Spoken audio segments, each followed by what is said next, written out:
कौन सा उद्योग लगवाएंगे? मतलब आप सहायक वन संरक्षक हो गए, कौन सा उद्योग लगवा देंगे जिससे बेचारे वहाँ के जो ग्रामीण हैं या वहाँ के लोकल के जो बस और चाइना की इंडस्ट्री और इंडिया की इंडस्ट्री दोनों में क्या फर्क है, और इंडिया की इंडस्ट्री चाइना की इंडस्ट्री जैसे होने में कितना समय लगेगा? ऐसी योजना है कि जो वन्य जीवों को भी बेचारों को कुछ राहत मिल जाए, वो भी अपने आराम से अमन चैन से रह सके। एनडीटी है क्या यार, क्या भला है करता है?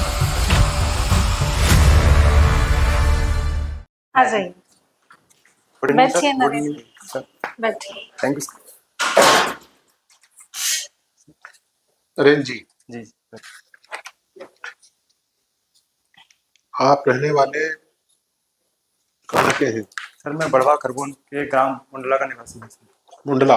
जी आपने इसमें लिखा है मुंडला पोस्ट थरवर, जी है ना? सर। तो ये तो बड़ा,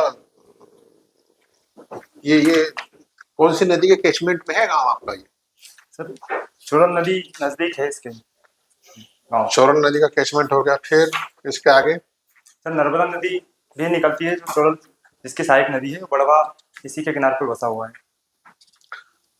ठीक है। ये जो आपका थरवर है जी या मुंडला है बड़वा, यहाँ पे कोई स्टेट फिश को बचाने का सेंटर है, कुछ काम कर रहा है क्या? सर महाशीर प्रजनन केंद्र है, जो स्टेट एमपी की राज्य मछली है, उसका बचाने के प्रयास किए जा रहे हैं। जहाँ पर महाशीर के प्रजनन के संबंध में वहाँ पर इनोवेशन और रिसर्च की जाती है सर, और काम हो रहा है वहाँ पे। जी सर। तो ये तो आपका जो थरवर है, चिड़िया भड़क है, थरवर है, उसके आसपास खूब ये वाली मछली ब्रीडिंग के लिए जाती है, लोग वहाँ मार देते हैं लौटते में। सर जो स्थानीय जन समुदाय है, वो अगर अपने भोजन के लिए नदियों में मछलियों का शिकार कर रहा है, तो इसे प्रतिबंध तो नहीं है मछलियों को मारने पे। अभी इसको अनुसूची 1 में नहीं डाला गया है, वाइल्ड लाइफ प्रोटेक्शन एक्ट के 1972 के अनुसूची 1 में इसके प्रतिबंध नहीं है। प्रतिबंध नहीं, इसलिए मार सकते हैं।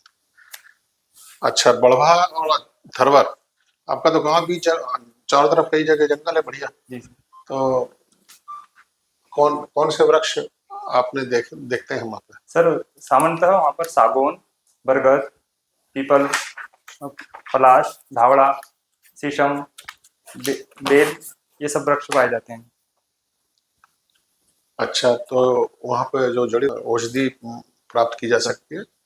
सर हर वृक्ष औषधि के रूप में यूज किया जा सकता है यदि उसकी रिसर्च की जाए तो। सामान्यतः जो है पलाश औषधि रूप में यूज होता है, एक पीपल भी औषधि के रूप में यूज होता है। सर इसके अलावा जो है आंवला, हर्रा, भेड़ा, ये भी औषधि रूप में यूज किए जाते हैं। एक शब्द है लाख से लखपति बनिए, लाख कौन से पौधे पे पैदा की जा सकती है? सर लाख कुसुम का पेड़ पे लगती है, कुसुमी, और सर मैं अभी ये याद कर पा रहा हूँ सर। कुसुम पे लगती है, बेर पे? बेर, कुसुम सर, इसके अलावा बेर, कुसुम, और जो सर मैं रिकॉल नहीं कर पा रहा हूँ सर। गोंद किन पेड़ों से मिलता है? सर गोंद नीम से भी प्राप्त होता है, बबूल, पलाश, धावड़ा। इसके अलावा सर एक कुल्लू गम है, जो स्टरकुलेरिया यूरेंस पेड़ से प्राप्त होता है सर। ये जो गोंद है, कुल्लू गोंद, इसका क्या उपयोग है? मतलब कौन से बीमारियों के लिए उपयोग में लेते हैं इससे? सर सामान्यतः गर्मियों में शरबत के रूप में यूज किया जाता है, और गोंद गोंद सर कुल्लू गम को ही यूज किया जाता है सर, गोंद को। ठंडक प्रदान करता है शरीर, शीतलता प्रदान करने में, जो शरीर में पित्त जो विकार होते हैं उनको दूर करने में। पेट के रोग के संबंध में है जी सर, पित्त विकार। बढ़िया। ये जो आपका वन सुरक्षा समिति और वन समिति, ये क्या होती है? सर जेएफएम के तहत बनाए जाते हैं वन सुरक्षा समिति और ज्वाइंट फॉरेस्ट मैनेजमेंट समिति के प्रकार हैं सर। एक सघन वनों में बनाए जाने में वन सुरक्षा समिति बनाई जाती है, और विरल वनों में sir joint forest management committee बनाई जाती है। जंगल से कितने दूर के गांव तक को इसमें ले रहे हैं? सामान्यतः 5 किलोमीटर के जो संरक्षित क्षेत्र है उन पर लिया जाता है सर। 5 किलोमीटर के दायरे में आने वाले गाँव की उसमें सम्मिलित होते हैं। वन से संबंधित कुछ कानूनों का नाम बताएं। सर वन संरक्षण अधिनियम 1980, वन्यजीव संरक्षण अधिनियम 1972, पर्यावरण संरक्षण अधिनियम 1986 और जो वन अधिकार अधिनियम 2006, इसके अलावा सर एनजीटी जो कानून है, नेशनल ग्रीन ट्रिब्यूनल अधिनियम, वो भी इससे संबंधित है सर। वर्किंग प्लान सुना है आपने? जी सर। कार्य योजना क्या होती है? सर किसी भी डिवीजन लेवल पे बनाया जाता है कार्य योजना। उस डिवीजन में विभिन्न कूप में होने वाले विगत कुछ वर्षों के लिए जो प्लान किया जाता है कि किस तरीके से वन रोपण होगा वहाँ पर, या फिर कोई डिग्रेडेशन हो गया है वन का, वो किस तरीके से किया जाएगा। प्लांटेशन वर्क और अन्य जो गतिविधियां हैं वहाँ पर अगर उच्च हाई यील्ड स्पीसीज लगाना है तो वो उस पर निर्धारित होता है सर कि आगामी वर्षों में हमें किस तरीके से हमारा प्लांट उसका हम संवर्धन करेंगे वनों का, और वन जीव को बचाएंगे सर। आप जिस विभाग में भी काम कर रहे हैं, कौन सा उद्योग लगवाएंगे? आप सहायक वन संरक्षक हो गए सर, कौन सा उद्योग लगवा देंगे जिससे बेचारे वहाँ के जो ग्रामीण हैं, जो वहाँ के लोकल हैं, वहाँ के जो बस निवासी, उनको लाभ मिले कुछ बढ़ावा में? सर सामान्यतः जो तेंदुपत्ता कलेक्शन के लिए जो बीड़ी के कारखाने हैं, या जो सब्सिडाइज लोन स्कीम्स के तहत अगर लेकर वो डाल सकते हैं। कुल्लू गम को पैकिंग या फिर अन्य जो उत्पाद होते हैं माइनर फॉरेस्ट प्रोड्यूस, उनका भी प्रसंस्करण कर कर जो जैसे आंवला से मुरब्बा बनाना, आंवले से कैंडी, महुआ से कैंडी और बिस्किट बनाना, इसके लिए सर मैं उद्यम स्थापित करने का प्रयास कर सकता हूँ। तो आप तो उद्यम लगवाना चाहोगे फिर, लेकिन आपको तो सीधा तो आपके पास नहीं है, तो क्या करोगे? प्रोसेस कैसे होगा? सर प्रोसेस ये है कि जो विभिन्न योजनाओं के माध्यम से फंड वित्त पोषण किया जाता है, और सामान्यतः समूह में या एकल सिंगल व्यक्ति भी अगर इसके लिए कुछ उद्यम स्थापित करना चाहता है तो बैंकों के माध्यम से विभिन्न मुख्यमंत्री उद्यम क्रांति योजना, प्रधानमंत्री रोजगार सृजन कार्यक्रम, इनके माध्यम से लोन लेकर अपना स्वयं का उद्यम और व्यवसाय स्थापित कर सकता है। ये जो अभी चल रहा है कि वन अधिकार अधिनियम, आपके आसपास भी लोगों को वन भूमि के पट्टे वगैरह कुछ दिए होंगे, तो ये वन अधिकार अधिनियम जिसको बोलते हैं वो क्या है? सर जनजाति अगर विगत मतलब पारंपरिक रूप से वहीं पर निवास कर रही है और उन्हें एक कानूनी रूप से मान्यता प्राप्त नहीं थी उन जमीन पर, जो फॉरेस्ट की जमीन होती है, अगर वो उन्हें एक वैधानिक मान्यता प्रदान करता है, उन्हें वन अधिकार प्रदान करता है। जो वन अधिकार देने में 13 तरह के अधिकार दिए गए हैं, निस्तार अधिकार, सामूहिक रूप से जो प्राप्त अधिकार होते हैं वनवासियों को, वो दिए जाते हैं। उसमें विगत 3 वर्षों से या 75 वर्षों से अगर 3 पीढ़ियां अगर रह रही हैं तो 4 हेक्टेयर प्रति परिवार के अगर उनका कब्जा है किसी वन भूमि पर, तो उन्हें उसका वन अधिकार पत्रक दिया जाता है सर। इसके अलावा निस्तार जैसे अधिकार, पशु चराई के अधिकार, और जो तालाब वगैरह है उससे पेयजल प्राप्ति और वनोपज कलेक्शन का अधिकार भी दिए जाते हैं सर। कैंपा क्या होता है? Sir compensatory afforestation fund management planning authority एक इस क्षतिपूर्ति वनीकरण का एक सर एक ऐसा फंड है जिसमें अगर पर्यावरणीय परियोजनाओं में किसी प्रकार की क्षतिपूर्ति की जाती है वनों से संबंधित, तो उस जुर्माना स्वरूप या क्षतिपूर्ति के स्वरूप एक फंड लिया जाता है जिसका पर्यावरणीय संवर्धन क्रियाओं के लिए उस फंड का उपयोग किया जाता है। फंड किससे लेते हैं? सर जो कंपनीज या जो परियोजना, जिस परियोजना के लिए जो उसके लिए जिम्मेदार है, अगर वो वन का क्षति कर रही है या वनों को काटना पड़ रहा है हमें, तो वो कंपनी उसके लिए उससे फंड लिया जाएगा सर। इसको कंपनसेटरी एफॉरेस्टेशन क्यों कहते हैं?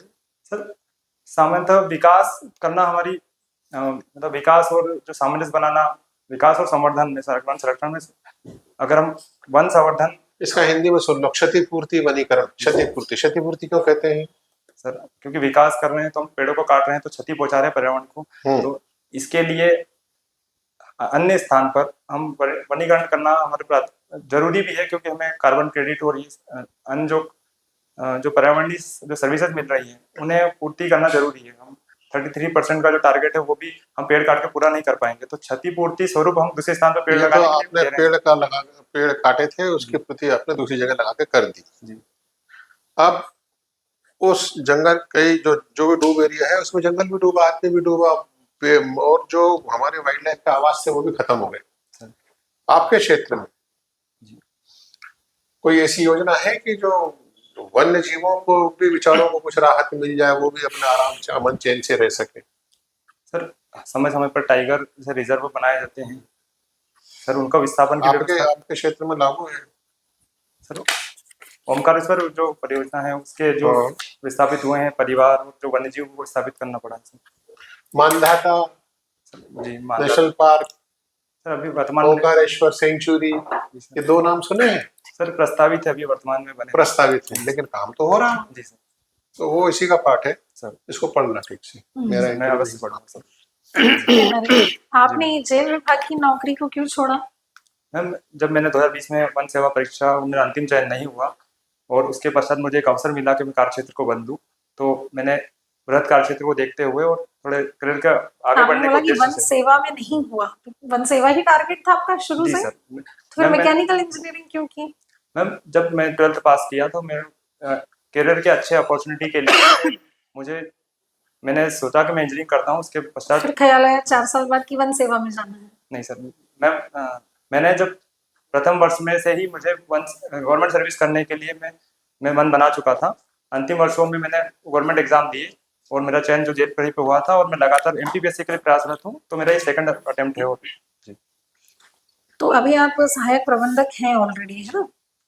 तो आपने माइक्रो इंडस्ट्रीज के बारे में पढ़ ही लिया है ना? जी। तो अब चाइना की इंडस्ट्री और इंडिया की इंडस्ट्री दोनों में क्या फर्क है, और इंडिया की इंडस्ट्री चाइना की इंडस्ट्री जैसे होने में कितना समय लगेगा? मैम सबसे प्राथमिक जो मुझे लगता है कि अंतर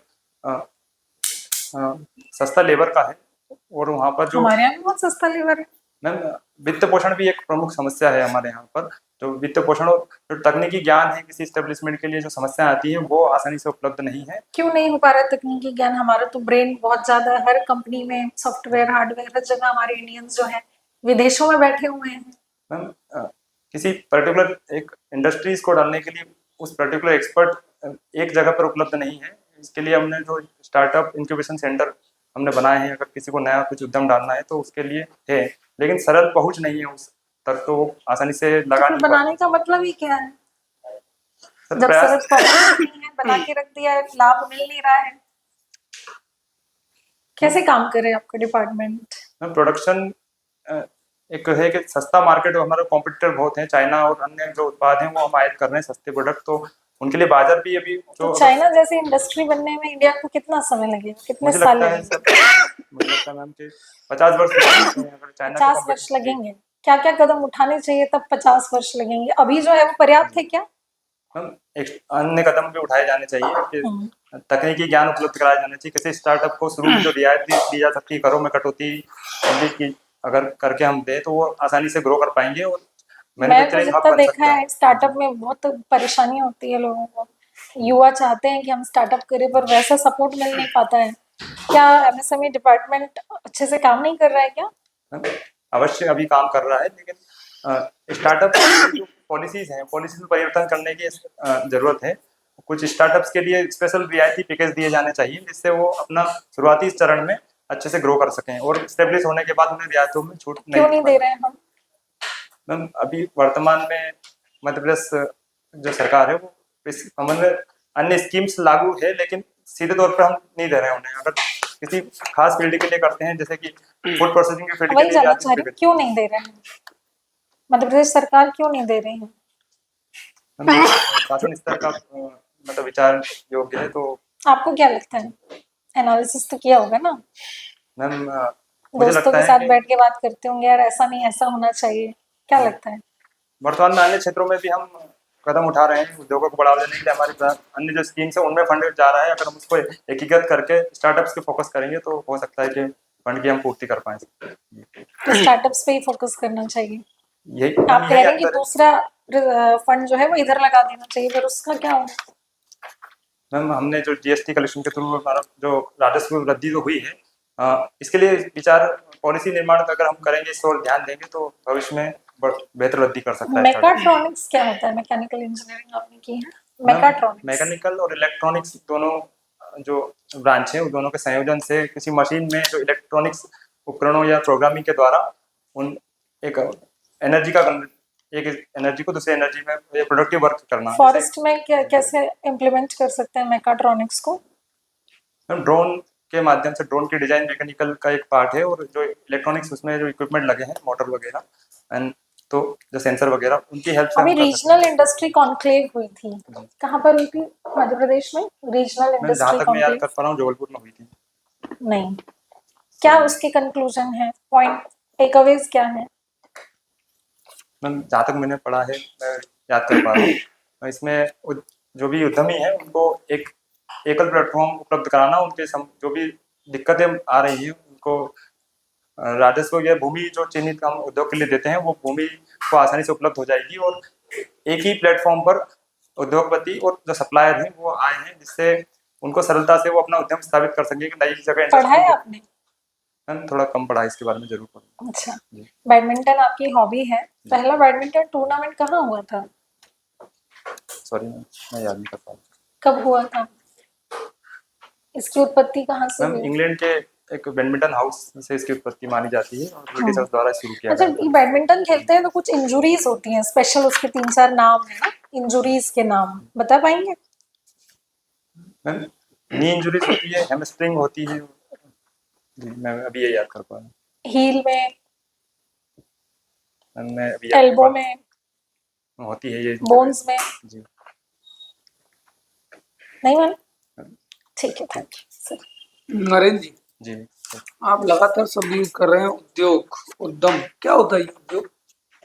सर, किसी कच्चे माल के द्वारा कुछ अन्य उत्पाद बनाना जो प्रोडक्टिव, जो डायरेक्टली यूज किए जा सकें, ये इससे संबंधित, या फिर सर्विस प्रोवाइड करना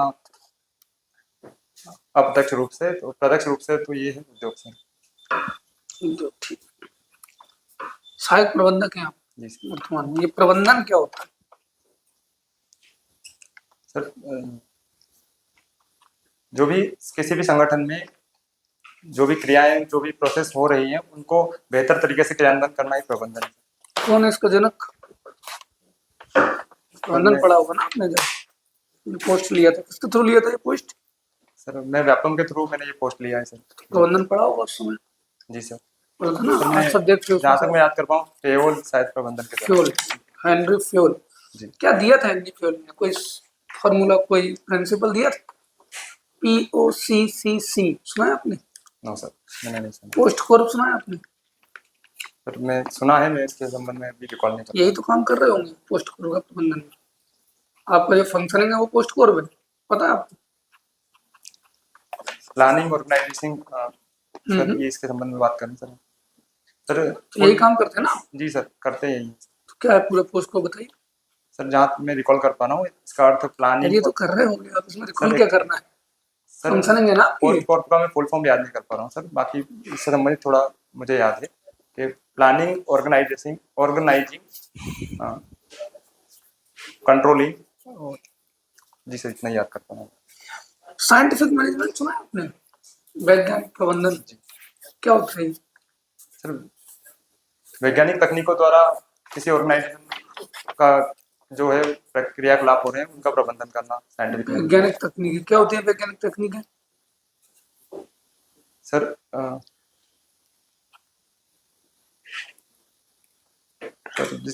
ऐसी तकनीक है जिसमें हम प्रबंधन के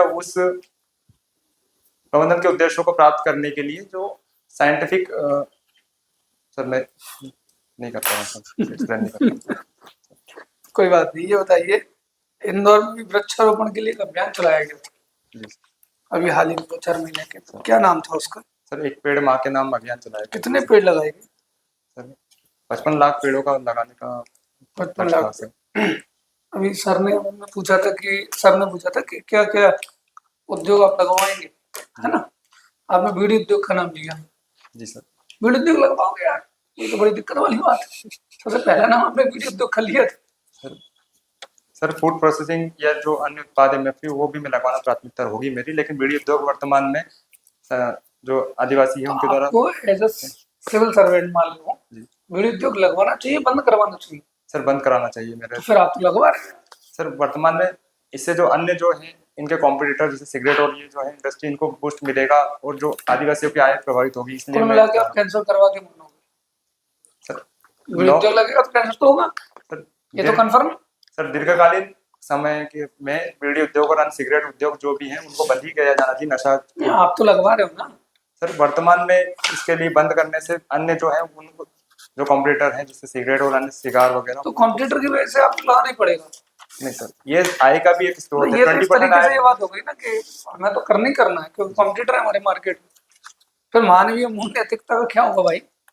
सर शराब, नशे की जो भी चीजें हैं वो बंद ही की जानी अब चाहिए। दो तरीके से बात करें आप, एक कह रहे हो मैं लगाऊंगा कंप्यूटर है, दूसरी सर तरफ वर्तमान बंद की करने जानी आवश्यकताओं के चाहिए। हिसाब से एक बताओ, लगाना है या बंद करना है?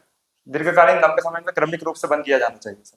तो अभी से प्रयास क्यों नहीं करोगे आप? पहले से प्रयास शुरू करोगे, आप पहले व्यक्ति हो गया, तो ये तो अच्छी बात है ना। आपको दीर्घकाल है, मतलब मैं नहीं करूंगा, कोई और आएगा वो करेगा। सर इसके जो हानिकारक प्रभाव है उनसे अवगत कराया जाना चाहिए जनजाति। तो जनजाति सब प्रभावित, सब अवगत हैं। कौन नहीं जानता कि भाई बीड़ी पीने से कैंसर होता है, सब जानते हैं ना। चलो ठीक है, एनजीटी की बात करी आपने। मध्य प्रदेश में एनजीटी का एक बहुत बड़ा निर्णय हुआ था अभी कुछ समय पहले, क्या था वो डिसीजन दिया था एनजीटी ने? आपने नाम लिया ना एनजीटी।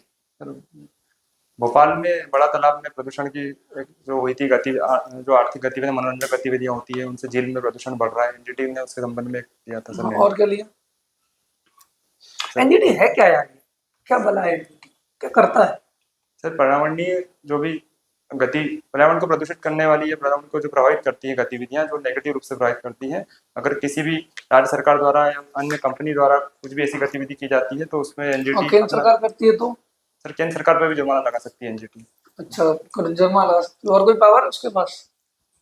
सर केवल जुर्माना लगा सकती है?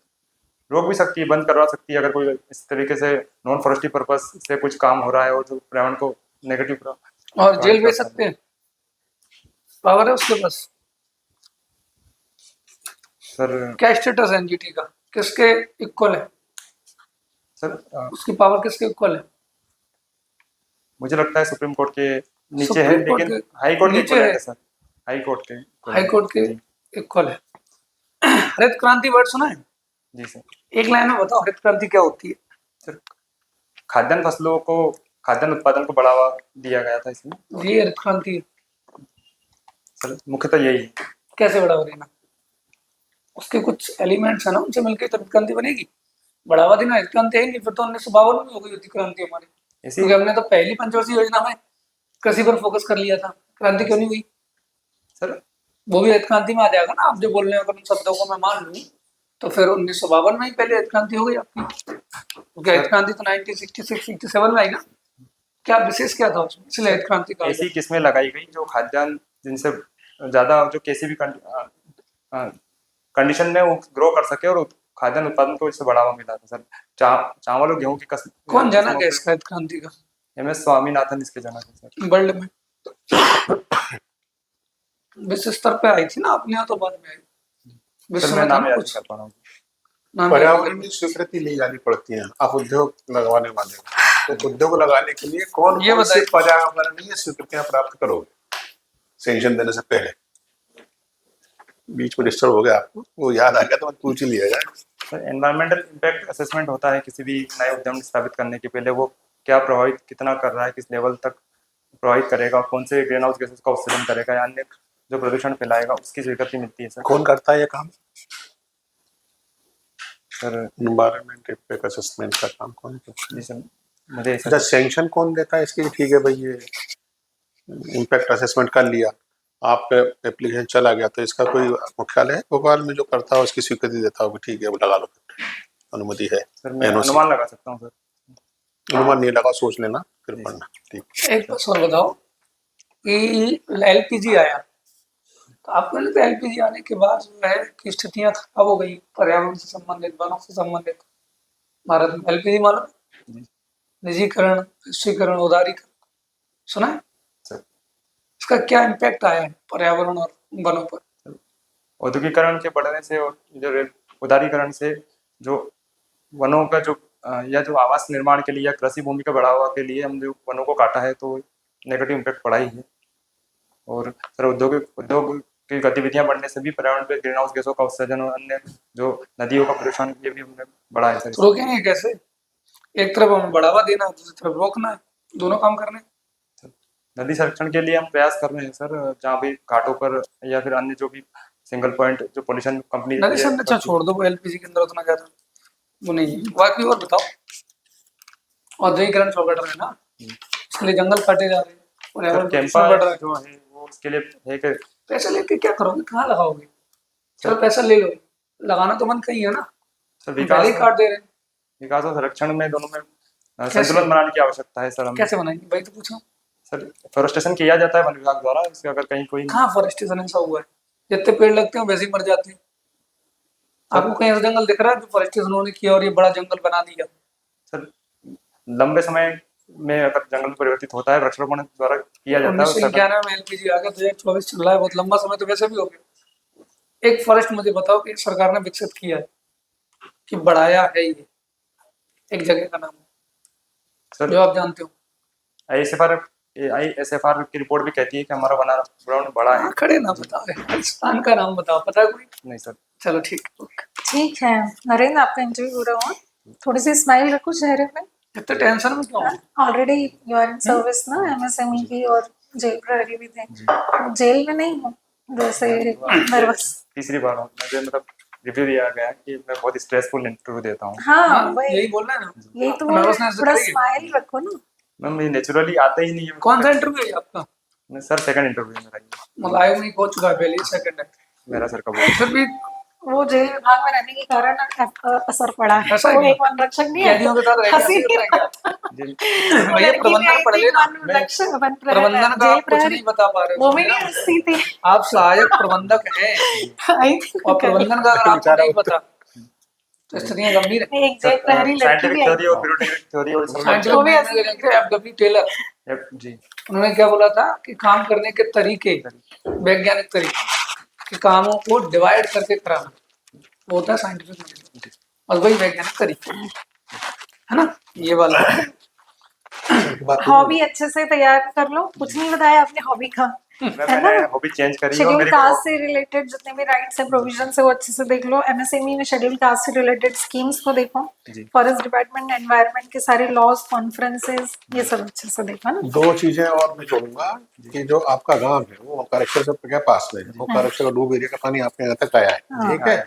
तो ओंकारेश्वर के डूब का प्रभाव शंकराचार्य महाराज, ओंकार जी महाराज, रावेर खेड़ी और गुफाएं भी खरगोन ओंकारेश्वर में। गुफाएं। कौन सी? मारा की गुफाएं? हैं? मारा की गुफाएं हैं ओंकारेश्वर में। तो मैं पढ़ूंगा मैं।